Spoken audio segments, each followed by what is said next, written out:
जय हिंद साथियों, नमस्कार। कैसे हैं आप सब? आशा करता हूं आप सब एकदम बहुत अच्छे हैं, बेहतरीन हैं, शानदार हैं, जबरदस्त हैं, जिंदाबाद हैं।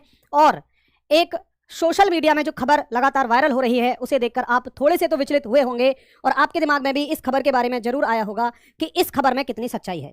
आप सभी लोग इस खबर को देख रहे होंगे जिसमें आपको बताया जा रहा है कि क्या इस बार दौड़ से पहले रिटन एग्जाम होने वाला है इंडियन आर्मी की सोल्जर्स की भर्ती को लेकर। तो प्यारे बच्चों, इस खबर के पीछे और देखिए एक और खबर भी आपको लगातार दिख रही होगी जिसमें आपको दिखाया जाता है कि एनसीसी कैडेट को मिलने वाली छूट में भी किए गए हैं कुछ बदलाव। तो ये खबर कितनी हद तक सच है, इसकी क्या सच्चाई है, इसके पीछे हम लोगों ने काफ़ी रिसर्च की है और उसके बाद मैं आपको विद प्रूफ दिखाऊंगा कि इस खबर में कितनी सच्चाई है और कहां तक ये सारी चीज़ें जो आपको बताई गई हैं कितनी वैलिड है। उसके साथ ही हम बात करेंगे कि अगर दौड़ से पहले रिटन एग्जाम होता है तो उसका एग्जाम पैटर्न क्या होने वाला है, एज लिमिट कुछ छूट मिली है या पुराने जैसी ही एज लिमिट होने वाली है और इसके फॉर्म कब से स्टार्ट होंगे। तो चलिए करते हैं शुरू। तो जैसा कि आप सभी ने देखा होगा, आपको लगातार ये सोशल मीडिया पे एक नोटिस दिखाया जा रहा है जिसमें कहा जाता है कि अग्निवीर भर्ती परीक्षा के लिए जिस प्रकार पहले दौड़ हुआ करती थी, अब दौड़ ना होकर क्या हुआ करेगा, रिटन एग्जाम हुआ करेगा। और इसमें ऐसा भी बताया गया है कि 10 फरवरी से आपके ऑनलाइन आवेदन शुरू हो जाएंगे। तो इस चीज़ को चेक करने के लिए आप क्या कर सकते हैं, हमने इंडियन आर्मी की वेबसाइट को खोला। आप भी ये चीज़ चेक कर सकते हैं। आपको टाइप करना होगा गूगल पर ज्वाइन इंडियन आर्मी। आप गूगल पर टाइप करेंगे ज्वाइन इंडियन आर्मी या सिंपल इंडियन आर्मी, जो पहला लिंक आएगा उस पर आप क्लिक करेंगे, ज्वाइन इंडियन आर्मी। ये लिंक आपको इंडियन आर्मी की ऑफिशियल वेबसाइट पर लेकर जाएगा जहां पर आपको यहाँ लिखा हुआ दिखाई देगा अग्निपथ। कुछ इस तरह से आपको दिखाई देगा अग्निपथ। अग्निपथ में एक ऑप्शन आपको दिखेगा जो पहले कभी नहीं हुआ करता था प्रैक्टिस सेट के नाम से, प्रैक्टिस टेस्ट के नाम से। ये ऑप्शन अग्निपथ के इस सेक्शन में पहले कभी नहीं था, कुछ ही दिन पहले इस ऑप्शन को जोड़ा गया है जिसका नाम दिया गया है प्रैक्टिस टेस्ट। इससे इस बात की पुष्टि हो जाती है, ये हमें प्रूफ मिल जाता है कि अब की बार आपकी लिखित परीक्षा जो है वो पहले होगी। और जब आप इस पर क्लिक करेंगे तो आपको कुछ इस तरह का एक पेज खुल के दिखाई देगा और इस पेज का अर्थ है कि आपकी जो परीक्षा होने वाली है ये ऑनलाइन होने वाली है, ये कंप्यूटर पर एग्जाम होने वाला है, क्योंकि इस तरह से परीक्षा का जो पैटर्न होता है वो ऑनलाइन एग्जाम के लिए होता है। ठीक है, एक बात तो ये हो गई। अब इससे पहले जो पैटर्न हुआ करता था वो ऑफलाइन हुआ करता था और पहले दौड़ हो जाया करती थी, फिजिकल मेजरमेंट हो जाया करता था, मेडिकल, और उसके बाद रिटन परीक्षा होती थी। लेकिन इस बात की पुष्टि है कि अब की बार आपकी रिटन परीक्षा पहले होगी। अच्छा, अब बात आती है कि एग्जाम का पैटर्न कैसा होगा। तो देखिए, अगर हम बात करें एग्जाम पैटर्न की तो आपके ये कुछ इस प्रकार से, इतनी तरह की वैकेंसीज के लिए आपकी जो वैकेंसीज होती हैं कुछ इतने तरह की होती हैं, जिसमें पहली आती है जीडी की, जिसमें आपकी जीडी की वैकेंसी होती है, दूसरी ट्रेड्समैन की होती है, तीसरी टेक्निकल, और टेक्निकल में ही एक तो टेक्निकल होती है और एक क्लर्क या स्टोर कीपर होती है। ठीक है, अभी आप सबकी योग्यताओं को देखिएगा, उसके बाद मैं आपको बताऊंगा कि हर एक का एग्जाम पैटर्न कैसा होने वाला है, कितने सब्जेक्ट से कितने कितने क्वेश्चंस आते हैं, और बिल्कुल प्रूफ के साथ बताऊंगा कि हमने ये डेटा कहाँ से लिया है। ठीक है, अब देखिए, अगर आप बात करें जीडी की तो ये सभी चीज़ें शायद आप जानते होंगे कि जीडी का जो एलिजिबिलिटी होती है, योग्यता 10th पास, 45% टोटल नंबर और 33% हर एक सब्जेक्ट में।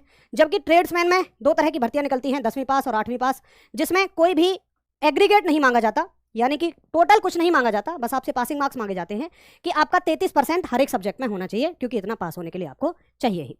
तीसरी जो भर्ती निकलती है टेक्निकल में, टेक्निकल में पहले टाइप की भर्ती जो कि पीसीएम से मांगी जाती है, उसमें 50% आपके टोटल नंबर होने चाहिए। जबकि हर एक सब्जेक्ट, हर एक का मतलब फिजिक्स, केमिस्ट्री, मैथ्स, और यहाँ पे आप इंग्लिश को भी जोड़िएगा, इनमें से हर एक में आपके 40% नंबर कम से कम होने चाहिए। यानी कि अगर 100 नंबर का आपका पेपर था तो आपके 40 नंबर उसमें रहे होने चाहिए। बात करें टेक्निकल में दूसरी तरह की भर्ती जो कि क्लर्क और स्टोर कीपर के लिए होती है, जो कि 12th क्लास से होती है। उसमें जरूरी नहीं है कि आपके पास पीसीएम ही हो, आप आर्ट्स, कॉमर्स या साइंस किसी भी स्ट्रीम से, अगर आपके टोटल 60% हैं और हर एक सब्जेक्ट में 50% है तो आप क्लर्क या स्टोर कीपर के लिए भी टेक्निकल में आवेदन कर सकते हैं। सर, इनमें फ़र्क क्या होता है?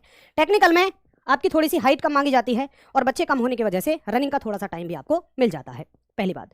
अब आप इनको एक बार ध्यान से देखिए, क्योंकि इन्हीं के आधार पर हम बात करेंगे कि हर एक ट्रेड का एग्जाम पैटर्न कैसा होने वाला है, और उसके बाद हम बात करेंगे कि आरडब्ल्यूए आपके लिए इस मुद्दे पर क्या कर सकता है। तो अगर बच्चों में एज की बात करूं,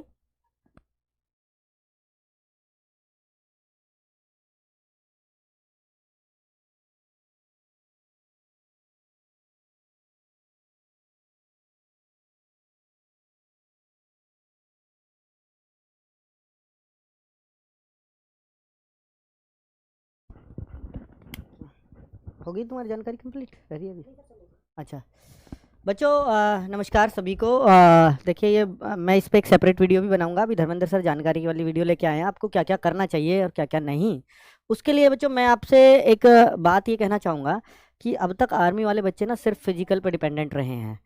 अब इसमें पहले रिटर्न करने से और थोड़ा सा मैं कहूँगा अग्निवीर की तरफ बच्चों का रुझान भी कम हो जाने की वजह से थोड़ा सा जो कंपटीशन था वो दौड़ का, जिसमें बच्चे बहुत ज़्यादा डरते थे, मेडिकल बहुत हार्ड होता था, वो दोनों चीज़ों में फ़र्क आएगा। क्योंकि 6:40 में इसकी दौड़ का टाइम हमेशा रहा है, वो सॉरी 5:40, 5 मिनट 40 सेकंड में 1600 मीटर होती है। लेकिन होता क्या था कि 250 बच्चों को एक साथ दौड़ा देते थे, उनमें से आगे के 5, 7, 8, 10 पकड़ने हैं, बाकी सबको फेल कर देना है।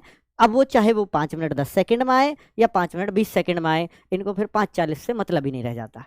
तो इस तरह की एक अफवाह कहिए या सच्चाई कहिए, यही रही है आज तक। लेकिन पहले रिटर्न एग्जाम हो जाने से, बच्चा योग्य आगे पहुंच जाने से, अब वो बच्चा आवाज़ उठानी जानेगा जो आगे रहेगा। तो ये, और चूंकि रुझान कम हुआ है तो अब ये भी अग्निवीर में बहुत ज़्यादा बच्चे लेना चाह रहे हैं, और ये भी चाह रहे हैं कि जो लोग भी रिटर्न पास कर जाएं, जो लोग भी 5:40 में दौड़ कंप्लीट कर दें, उन सबको ले लें। तो आपको 5:40 में अगर आपकी दौड़ है तो बिल्कुल भी घबराने की ज़रूरत नहीं है। आपका रिटर्न एग्जाम कराने के लिए RWA की टीम आपके साथ खड़ी है और पूरी मेहनत लगा देंगे, पूरा दम लगा देंगे। पहली बार रिटर्न हुआ है, आर्मी का बच्चा रिटर्न से बहुत डरता है, मुझे भी मालूम है, पर पेपर भी आज तक इसके आते नहीं है, वो वहीं तो वहीं जमा कर लेते हैं। लेकिन बहुत सारी बुक्स मार्केट में हैं आर्मी को लेकर के कि भाई ये सब आता है। आपको भी पता है यार, मैथ्स आता है, थोड़ा बहुत रीजनिंग आती है, GS आती है और साइंस आती है, 4 चीज़ें ही आती हैं इसके अंदर, ठीक है। कोविड में आपका थोड़ा सा ब्रेक हो गया था तो उन्होंने 2 साल का बच्चों को रिलैक्सेशन दे दिया था। वैसे इसकी जो एज लिमिट होती है वो 17.5 से 21 साल होती है हर एक ट्रेड के लिए, लेकिन कोविड के दौरान आपको रिलैक्सेशन मिल गया था 2 वर्ष बढ़ाकर वो 23 साल कर दी थी। अब पिछले बार जो भर्ती आई थी उसमें 17.5 से 21 साल ही दी थी, लेकिन कुछ बच्चों ने कोर्ट केस किया कि जब पिछले साल हमें एज में रिलैक्सेशन मिला था तो इस साल हमें एज में रिलैक्सेशन क्यों नहीं दिया जा रहा। उसके थोड़े से आउटकम्स निकल के आए और शायद कुछ थोड़ी बहुत एज रिलैक्सेशन हुई। लेकिन अभी जो है ये कुछ भी नहीं कहा जा सकता कि इस बार एज रिलैक्सेशन मिलेगा या नहीं मिलेगा। अभी के लिए आप यही मानकर चलें कि 17.5 से 21 साल इसकी एज लिमिट है। अगर कुछ भी एज रिलैक्सेशन वगैरह होता है तो 10 फरवरी को जो नोटिफिकेशन आएगा उसके माध्यम से सर के द्वारा आपको सेपरेट वीडियो के थ्रू बता दिया जाएगा, सारी डिटेल्स वहां पर आपको बता दी जाएंगी। अब एक सर्कुलर, एक नोटिस और जो मैंने आपको दिखाया था उसमें यह था कि क्या एनसीसी कैंडिडेट्स को छूट मिलती है। देखिए पहले एनसीसी कैंडिडेट्स को परीक्षा में छूट मिल जाया करती थी, क्योंकि मेजर जो चीज हुआ करती थी वो थी आपकी रनिंग और मेडिकल। रनिंग और मेडिकल होने के बाद एनसीसी जिसके पास C सर्टिफिकेट है उसको परीक्षा में नहीं बैठना होता था। परीक्षा में वो बच्चा नहीं, परीक्षा में बस बैठना होता था, उसके कुछ भी मार्क्स ना आए तो उसका सिलेक्शन हो जाता था।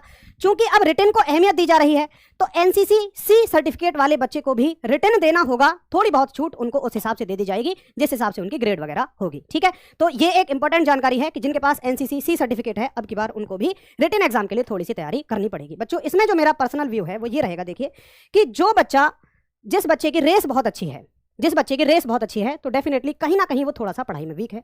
जिस बच्चे की पढ़ाई बहुत अच्छी है कहीं ना कहीं वो थोड़ा सा रेस में वीक है। तो अब यहाँ पे क्या करना पड़ेगा, एक बैलेंस बनाना पड़ेगा, एक संतुलन बनाना पड़ेगा हर उस बच्चे को जिसकी रेस बहुत अच्छी है। जिस बच्चे की रेस बहुत अच्छी है अगर उसने पढ़ाई पर थोड़ा सा फोकस करके रिटन एग्जाम निकाल लिया तो बच्चों मैं लिख के देता हूं उसके सिलेक्शन को तो कोई नहीं रोक सकता, क्योंकि जो बच्चे रिटन निकाल के जाएंगे बहुत सारे बच्चों का फिजिकल बहुत अच्छा नहीं होगा, रेस बहुत अच्छी नहीं होगी। मैंने आपको वैकेंसीज बताई हैं, उनके सबके प्रैक्टिस सेट आपको ज्वाइन इंडियन आर्मी की वेबसाइट पर दिए हुए हैं। आप एक बार खुद क्वेश्चंस को उठाकर देखना। स्तर बहुत ही डाउन है, जैसा कि सर ने आपको बताया कि चूंकि पहले बच्चा थोड़ा सा जिसका रिटन वीक होता था वही वहां जा पाता था, क्योंकि रेस वगैरह मार के जाना होता था तो रिटन वगैरह में उनके मतलब उनकी जो नॉलेज हुआ करती थी उसका लेवल बहुत ज़्यादा नहीं होता था। तो वहां पे वो उन लोगों ने बोल दिया कि भाई रिटन तो इसका बड़ा मुश्किल आता है बच्चों को, उनको ऐसा लगता है। लेकिन आप खुद एक बार इसको उठाकर देखना, सारे पेपर्स आप उठाकर देखना, ये तो नहीं है कि एग्जैक्ट वही पेपर आएगा, लेकिन आपको एक लेवल का अंदाजा लग जाएगा कि किस हिसाब से उन्होंने मॉक टेस्ट डाले हुए हैं, वही लेवल आपका रहने वाला है। जिस बच्चे की थोड़ी सी भी तैयारी है ना, थोड़ी सी भी, बगैर पेन चलाए मैथ्स के क्वेश्चन सॉल्व कर देगा, बगैर कोई पेन चलाए वो साइंस के क्वेश्चन सॉल्व कर देगा। कोई बहुत बड़े क्वेश्चन न्यूमेरिकल कुछ नहीं, सीधे देखते ही होने वाले क्वेश्चन हैं। तो बच्चों ये कुछ संपूर्ण जानकारी आपके लिए रही है, और ये जो आपको एग्जाम का पैटर्न मैंने आपको बताया है ये भी इंडियन आर्मी की वेबसाइट से ही बताया है, ये सारा का सारा कि कितने क्वेश्चन किस ट्रेड्स के लिए हैं। तो आप भी चाहें तो वहां जाके देख सकते हैं और उसमें वहां लेवल को चेक कर सकते हैं।